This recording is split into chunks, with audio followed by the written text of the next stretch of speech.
Law-Abiding Citizen is 16 years old, and marked the beginning of Gerard Butler's reign of mid-budget, R-rated action thrillers. Gerard Butler's action movie run of recent years has been quietly very impressive. In the last decade, he's scored hits with the Has Fallen series, Den of Thieves and Plane. Butler seems happy to serve his fanbase, but following his breakthrough with 2007's 300, he was being tipped for major things. Following a run of tepid rom-coms, The Ugly Truth, The Bounty Hunter, and failed blockbusters, Geostorm, Butler found his true niche fronting R-rated actioners and thrillers. Law-Abiding Citizen can be seen as a precursor to this. In this 2009 outing, Butler plays a man named Clyde, whose family is brutally murdered during a home invasion. When the prosecuting attorney Rice, Jamie Foxx, makes a deal with the killer for a reduced sentence, Clyde wages a brutal campaign of revenge against the entire justice system. Gerard Butler's underrated Law-Abiding Citizen arrived on October 16, 2009. Law-Abiding Citizen features one of Butler's most electric performances, as a man so energized by his own hatred he can no longer tell right from wrong. Intriguingly, Butler was originally cast as Rice while Foxx would have played Clyde, but the duo later swapped roles. Law-Abiding Citizen debuted to largely terrible reviews on October 16, 2009, with the film sporting only 26% on Rotten Tomatoes. However, word of mouth and the movie's intense trailers led to audiences turning out for it, and it grossed over $127.9 million worldwide. In the 16 years since, the movie's reputation has only grown. Sure, Law-Abiding Citizen's script is littered with plot holes and inconsistencies, and the violence borders on being a slasher film, but it's also a lot of fun and is never once boring.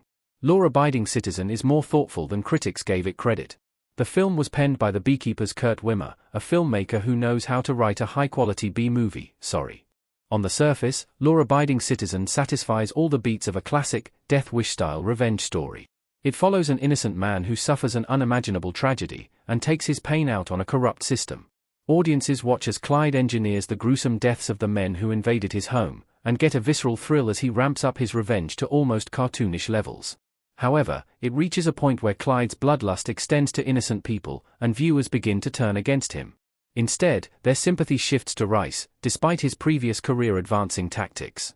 Again, it's not like Law-Abiding Citizen is a sophisticated text looking at the complexities of revenge, but it has more on its mind than critics gave it credit. That's except for the late, great Roger Ebert, who awarded it a well-earned 3 stars. This Butler action thriller invites audiences to wallow in Clyde's moral crusade, until he takes it too far. The second half then makes viewers examine their own feelings about vengeance and how far they would be willing to go if they were in Clyde's shoes. I'm still waiting for Law-Abiding Citizen 2. Given Law-Abiding Citizen's conclusive ending, where Clyde is blown up by one of his own bombs, a sequel looked unlikely. Regardless, it was announced in 2022 that a follow-up was in development with Wimmer returning as screenwriter. Butler is set to produce the sequel, but there is no word on whether he will return as Clyde. I really enjoyed Law-Abiding Citizen's blend of trashy B-movie thrills with its audience-needling probe into the nature of justice and revenge.